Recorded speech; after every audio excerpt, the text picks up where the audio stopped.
GWC A1200 wire mesh welding machine, developed and produced by EJO Technology, which is a welding production line that welds straight bars into wire mesh.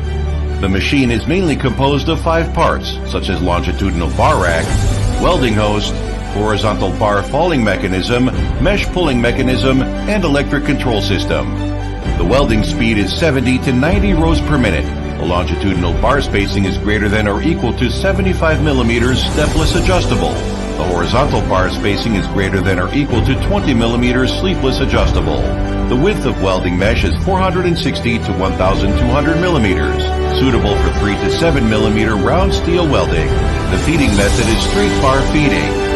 The machine adopts human-machine interface plus PLC programming controller control. The whole production line only needs 1 to 2 people to operate. The operation is simple and convenient.